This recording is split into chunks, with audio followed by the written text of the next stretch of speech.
kepada para pemerintah. Saya pun tengok kadang-kadang ada yang pelik-pelik sikit lah buat macam saya sebut tadi lah. Dulu mungkin mereka ni tak sebut, tapi mereka ni apabila sebahagiannya sudah ada di dalam kerajaan dan seumpamanya sebut benda-benda yang pelik-pelik. Misalnya kalau kita gantung bendera putih itu, artinya kita minta ni artinya kita tak bergantung pada Allah lagi. Selama ni kita tengok mereka pun minta-minta juga nak buat macam-macam. Jadi takkan hari ni jadi berubah pula benda tu, kan? Jadi saya ingat kita tak usah politik kan isu ni, kita lihat dari segi fik itu saja, dari segi fiqh itu saja. Kita orang sebagai penguasa kerajaan, rakyat susah kerana keadaan yang sekarang ni. Ada beberapa hal, ada mereka yang kepimpinan tu sungguh-sungguh tak menyelesaikan masalah rakyat. Ada juga mungkin dengan style lama mereka, ada tak kisah sangat lah kan. Ada yang baru duduk dalam ketampuk kuasa ni, dia pun rasa syok dengan kuasa ni, tak pernah rasa sebelum ni. Dia pun macam-macam keluar, ataupun terbabas sedikit daripada landasan slogan selama ni. Tapi apa pun saya nak sebut, kita bertanggungjawab terhadap rakyat kita sedaya upaya bagi mereka yang duduk di dalam tampuk pemerintahan. Itu yang saya nukilkan Umar bin Khattab radhiyallahu anhu pada tahun Amar Ramadah, dalam kemarau. Dia limitkan diri dia sehingga dia tak makan yang terbaik. Kata, seburuk-buruk pemerintah aku jika aku makan yang elok, aku tinggalkan rakyat aku dalam keadaan tak makan. Sebab itu maka rakyat dalam keadaan susah ni, dunia kita berubah, ada media sosial, ada apa lagi, kita tak payahlah pergi ke langkah-langkah yang ataupun tunjuk benda-benda yang tak sesuai dengan suasana sekarang. Janganlah tunjuk kita naik kenderaan mewah ke apa-apa mewah ke, ataupun kita macam buat benda yang tak berapa bijak sangatlah. Kalau kita tunjuk kita makan Maggi saja ke, ataupun kita makan nasi tak ada lauk ke, sedangkan orang tahu itu that's not real, itu tidak benar. Kita fokus kepada bagaimana nak menyelesaikan masalah rakyat itu. Mudah-mudahan Allah Subhanahu Wa Taala berkati usaha kita, semua pihak. Itu bagi pihak kerajaan. Dan pihak yang bukan kerajaan, eloknya semua kita fikir macam mana nak selesaikan masalah ni.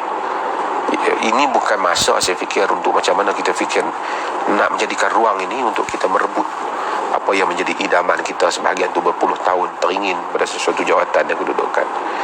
Kalau ada idea yang baik, kita propose supaya mereka lakukan. Ataupun kita pemerintah juga semacam, jika dia rasa mereka dah tak mampu nak buat, mereka kena bagi laluan kepada pihak yang mampu untuk melakukannya. Kalau mereka rasa mereka mampu, mereka hendaklah buat bersungguh-sungguh supaya tercapai apa yang, ataupun supaya dapat menyelesaikan keadaan yang sukar yang dihadapi oleh rakyat ketika ini. Mudah-mudahan Allah Subhanahu Wa Taala rahmati kita. Sekian, wassalamualaikum warahmatullahi wabarakatuh. Persoalan prinsip ini adalah berkaitan dengan jati diri, ya. Kadang-kadang jati diri pun boleh runtuh kalau ada asakan, desakan, ugutan dan sebagainya, seperti mana yang YB Samsul sebutkan tadi.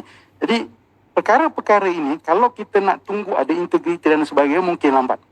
Sebab itu perlu ada political will dan sebagainya. Dan dalam masa yang sama juga, apakah ahli-ahli parlimen kita ni ada prinsip untuk menghormati demokrasi itu sebenarnya? Kerana demokrasi ini sepatutnya parti yang menang tak perlu diganggu, tak perlu biarkan saja mandatnya habis. Ya, kerana kalau kita melihat pada trend semasa bagaimana Pakatan Harapan dihukum dalam siri pilihan raya kecil, itu menunjukkan bahawa memang rakyat marah, tetapi merompak mandat itu daripada kerajaan yang sepatutnya memerintah dan tidak dihabiskan mandatnya. Bagi saya itu adalah satu perkara yang tidak masuk akal.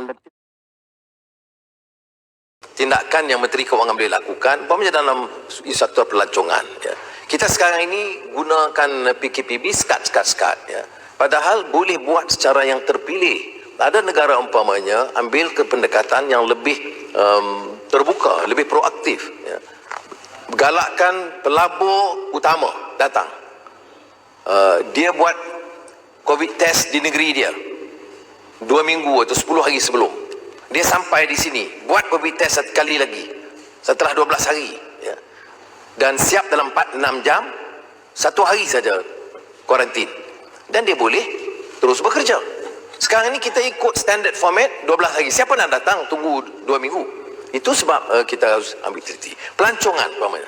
Saya ada bincang dengan sebuah negara Arab tentang pelancongan yang mencadangkan umpamanya dia boleh buat COVID test 12 hari sebelum dia datang. Travel di sini, kita buat sekali lagi COVID test. Maksudnya dalam 14 hari atau 10 hari, dia dah buat 2 kali COVID test dan benarkan dia jadi pelancong. Jadi, hotel, syarikat, restoran, semua berjalan. Ni tak ada fikir langsung. Kita sekat gitu saja. Jadi, semua mati. Kemudian bila dah semua mati, tak ada wang, unjuran pendapatan bertambah. Ini luar biasa. Luar biasa, luar biasa. Apakah yang natijah yang kita perolehi? Pertama, dalam mengendali masalah COVID ini, yang pertama adalah mengesan jenis penyakitnya, diagnostics. Yang kedua, tentang strategi, pendekatan, rawatan, dan ketiga, vaksin. Yang ketiga perkara ini disentuh dan juga dikaji tentang perkembangan yang berlaku. Ini sebab kebimbangan yang disebut oleh Profesor Sanjeev, yang bagi saya agak menggerunkan, ya, dan harus memberikan peringatan kepada rakyat semuanya, bukan saja kerajaan dan pakar-pakar, iaitu 2% dari kalangan orang yang dijangkiti positif COVID ini akan menyebabkan 90% mendapat kesan jangkitan. Maknanya, satu boleh menjangkiti 45 orang. Maknanya, kewaspadaan kita itu tidak hanya tertakluk kepada arahan, tetapi tanggungjawab kita mematuhi segala perintah, terutama dalam SOP. Saya juga mencatat beberapa hal yang saya rasa perlu kita fahami, ya. Pertamanya, soal pengesanan penyakit ini adalah untuk menentukan supaya ujian itu lebih menyeluruh, ya. Sekarang ini keupayaan Kementerian Kesihatan adalah sekitar 150,000 orang satu hari, walaupun tidak sampai ke peringkat itu. Dan sebab itulah negeri Selangor telah mengambil langkah dan inisiatif tambahan.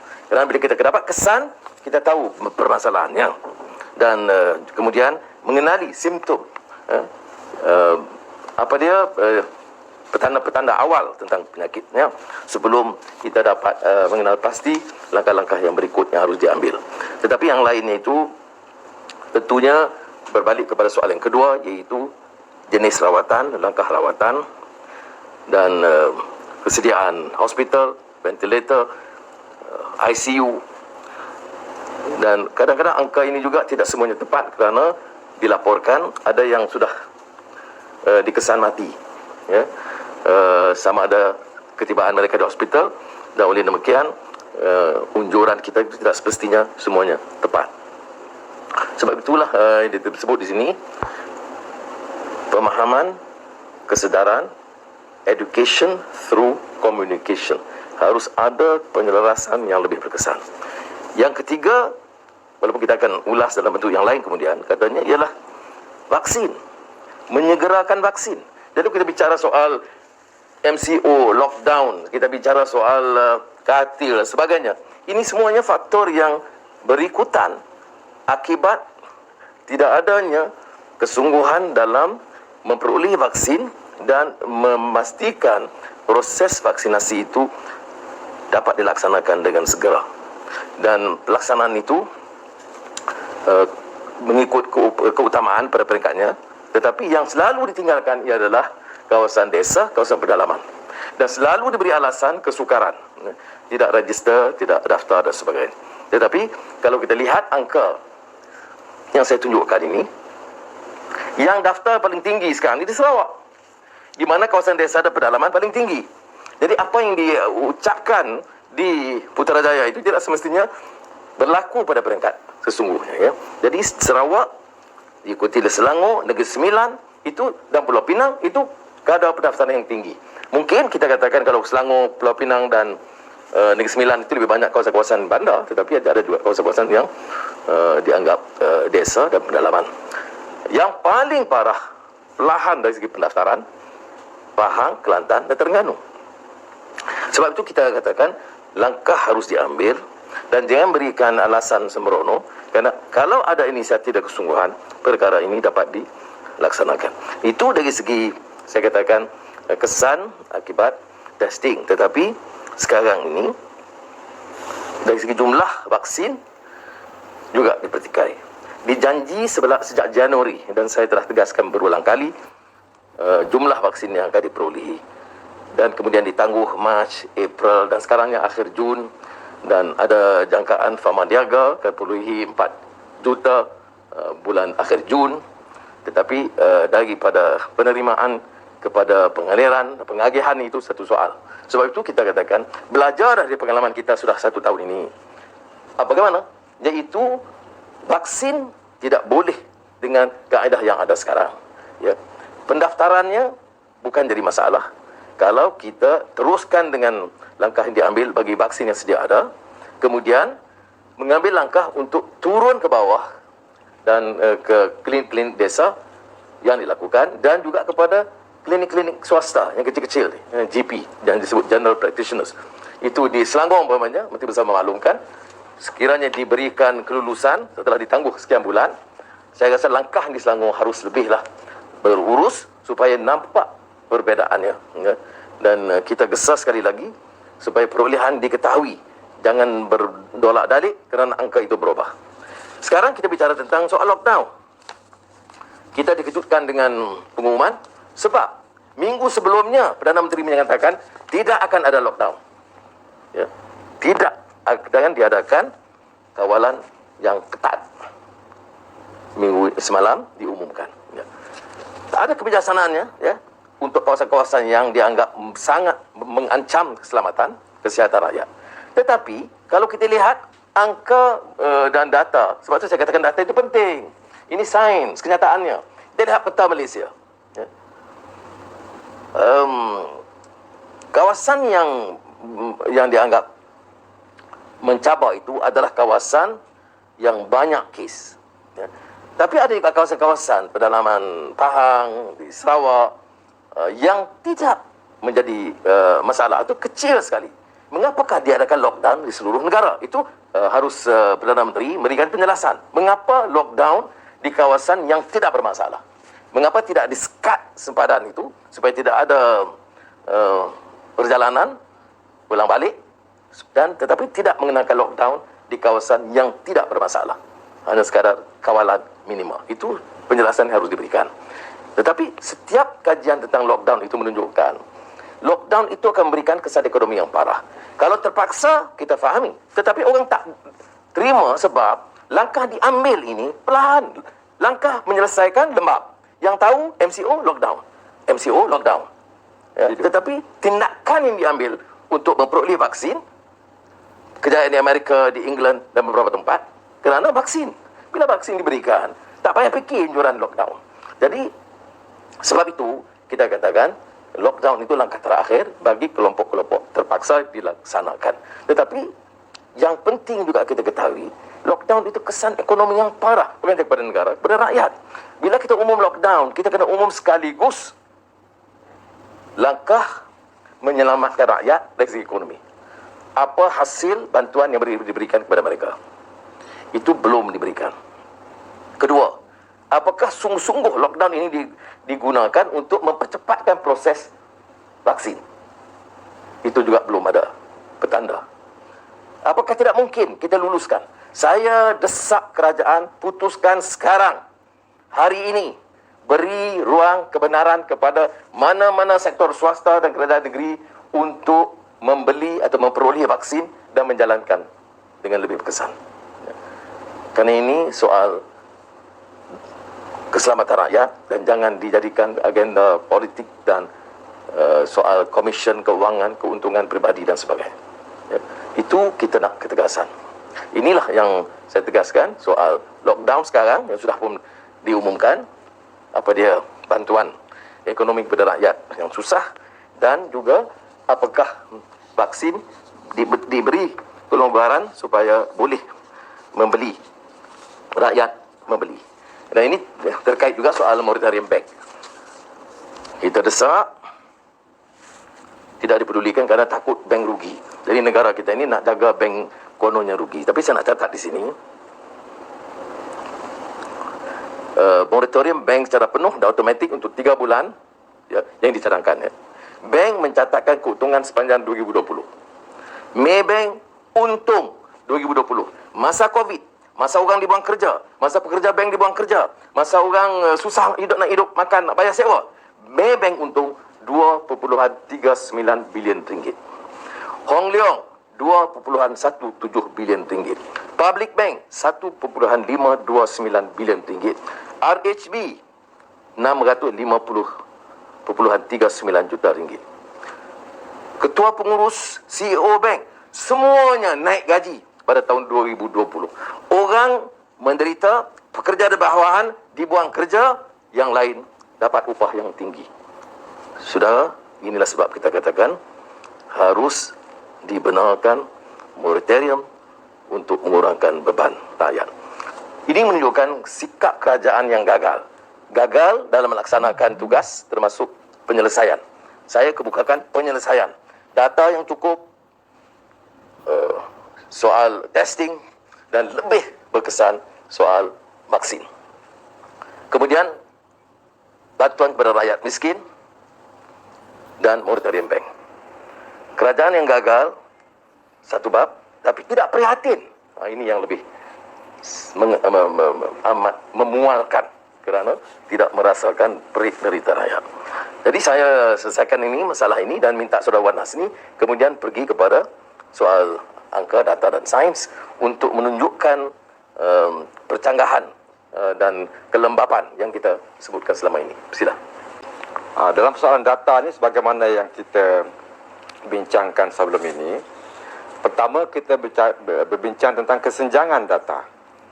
The delay in the data. Data yang kita ada ialah data yang sudah relevansinya 2 minggu sebelumnya, baru relevan sekarang. Dan masalah ini masalah yang masih ketara. Ya, kerana setakat ini sepatutnya membuat lockdown apa yang dibuat ini hari, maklumatnya kita dah tahu 2 minggu yang lepas. Bukan sekarang, bukan semalam. Dan juga kita kena tahu apa dia yang perlu nak menentukan keluar daripada lockdown yang sekarang. Katanya 2 minggu.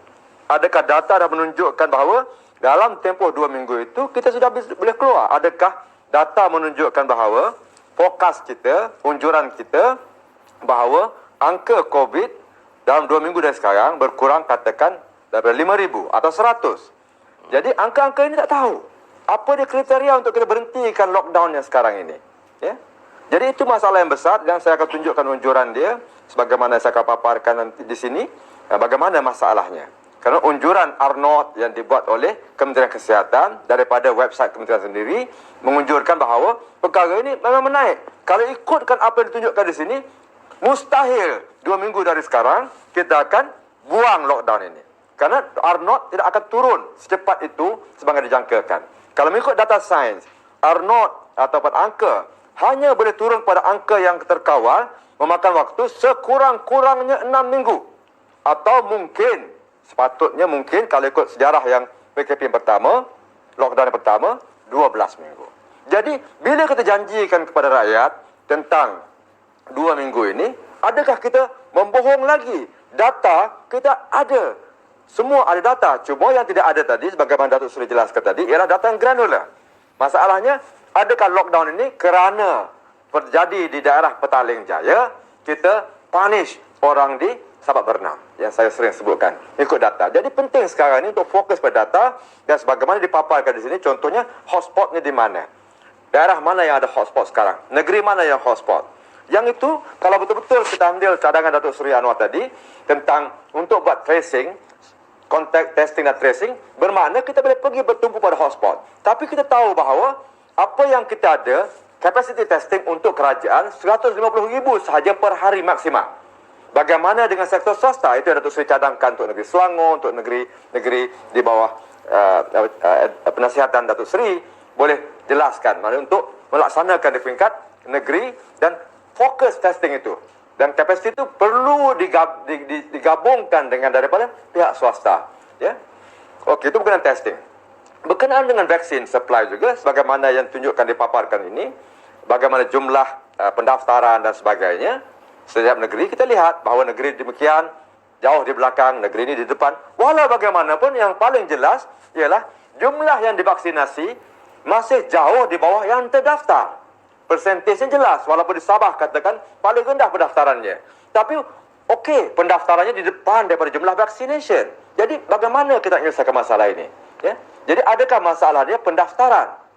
Dan kita semua tahu bahawa My Sejahtera App dan pendaftaran AstraZeneca crash, literally crash. Ya? Itu dalam data sains kita jauh jelas masalah di mana. Ya? Jadi permasalahannya bukan masalah kita pendaftaran. Masalahnya delivery vaksin. Okey. Saya juga telah mengambil inisiatif untuk mengkaji supply chain. Bagaimana ya rantai bekalan terhadap vaksin di negara kita. Kajian itu masih dalam kajian, tapi preliminary yang saya dapat. Ya, kita tahu bahawa jumlah vaksin yang akan dapat dalam bulan Julai dan seterusnya sampai ujung tahun, ya jumlahnya bagus, lumayan.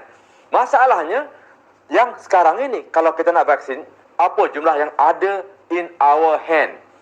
Yang saya dapati dalam kajian saya, Menteri yang menangani vaksin ini membuatkan pengumuman tanpa mengetahui data realiti yang sebenar supply-nya. Dia hanya ambil anggaran sahaja. Anggaran supply akan sampai tanpa betul-betul perincikan secara supply chain. Jadi bermakna permasalahannya itu ialah permasalahan supply chain. Bukan masalah data, bukan masalah lain. Masalah supply chain. Tak selesaikan masalah supply chain, bagaimana untuk sampai akan jadi permasalahan besar. Jadi angka yang kita tunjukkan di website kita menjelaskan semua bagaimana jumlah penduduknya dan sebagainya, semuanya jelas. Cuma yang kita nak tahu bagaimana apakah sebenarnya supply, tarikh bila, berapa jumlah, di mana. Dan kita tahu juga bahawanya sekiranya kita untuk cepatkan daripada biasa jadual yang disetujui, harus membuat permohonan, contohnya pada Pfizer, pada Sinopharm atau sebagainya, supaya dipanggil emergency supply ataupun supply tambahan. Dan untuk membuat supply tambahan perlu makan masa 2 bulan. Bermakna kalau kita dah agak nak vaksin sekarang, we have to speed up the vaccine program, sebagai Dr. Sri katakan tadi, harus dicepatkan order. Dan kalau dah tahu bahawa dalam gambar rajah kita yang seperti ini, yang Arnold seperti ini, bermakna kita dah tahu kita harus order vaksin 2 bulan lalu, kerana vaksin bukan off the shelf. You must order. Minimum time 2 bulan. Jadi bermakna kita dah terlambat. Jadi apa sekarangnya program yang dibuat? Jadi itu yang saya maksudkan dengan berpandu kepada data, menggunakan data yang ada untuk memandu kita ke depan supaya kita ni bukan di belakang tapi di depan pada data yang saya maksudkan seperti biasa. Terima kasih, Datuk Seri. Datuk Seri Anwar Ibrahim mencadangkan semua ahli parlimen menghantar surat kepada Yang di-Pertuan Agong bagi memohon perkenan baginda membatalkan darurat.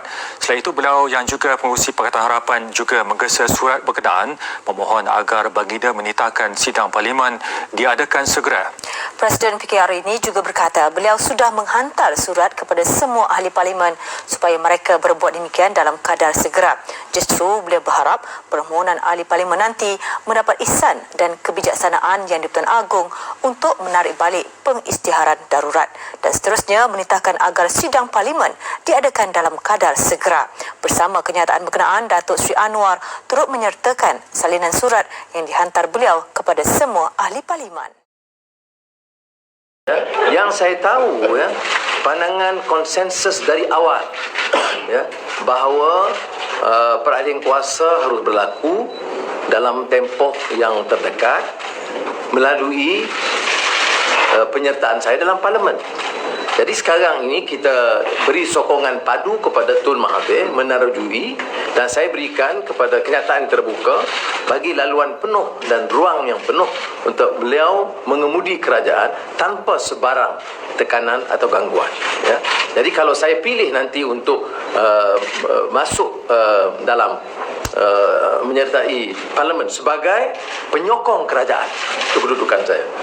Ya. Sekarang belum, kita masih teliti. Tetapi saya tengok ada pandangan, ada yang kawasan yang mempelawa ahli parlimen, saya hargai.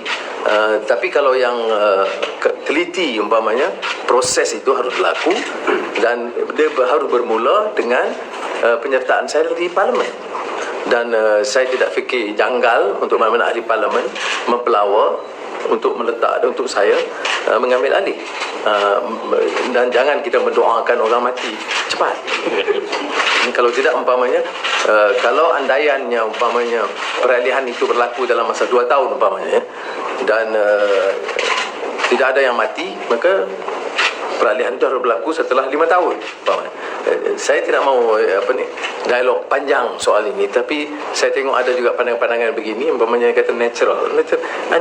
Saya suka mengerti fahaman ini kerana orang yang kurang arif tentang politik, bahawa peralihan ini suatu perkara yang biasa ya, kerana keputusan itu dibuat semasa saya di penjara lagi. Konsensus itu berlaku oleh semua parti. Sebab itu di kalangan pimpinan parti semua yang menyatakan bahawa harus berlaku, cuma segera atau tidak. Jadi saya jawab tak perlu segera ya. Yang perlu disegerakan ialah proses pemilihan parti. Selepas itu saya ada ruang untuk memiliki, dan saya akan bincang juga dengan Tun Mahathir untuk beri ruang kepada saya menjadi parlimen untuk memulakan proses reform parlimen. Reform parlimen itu satu agenda besar dalam negara kita, supaya kuasa itu tidak hanya tertumpu kuat kukuh pada kabinet, tetapi juga diberikan kesempatan untuk parlimen berfungsi sebagaimana parlimen dalam negara yang demokratik. Maknanya Datuk Seri tidak menolak peralihan kuasa itu mungkin akan berlaku 2 tahun lagi dan bukan 2 tahun seperti mana yang Menteri katakan. Yang saya ikut konsensus sekarang. Konsensus sekarang yang diumumkan oleh PM dan disetujui oleh Pakatan, kita kekal konsensus sekarang. Datuk Seri, saya nak tanya disebabkan PRQ itu tak setia, mungkin akan, sebab hari itu saya ada tanya pada Encik Azizah bahawa kemungkinan adakah calon, dan ketika itu belum lagi ada mengutama sebarang calon. Datuk Seri mahu memberikan ataupun ada bahagian lain yang diminta untuk calon negeri pula. Saya nak jadi menteri besar. Kadang-kadang orang bincang ni je lah. Tak perlulah, saya dah jadi ahli parlimen. Tak payah jadi ahli dengan negeri lagi. Jadi saya tak terfikir pun ini masuk dalam perencanaan. Ya, kerana ini Dewan Undangan Negeri. Yang saya diminta adalah untuk menyertai parlimen sebagai penyokong kerajaan. Returning to parliament as a backbencher. You must understand the necessity to undertake reforms. Reform measure in parliament is critical in a vibrant democracy.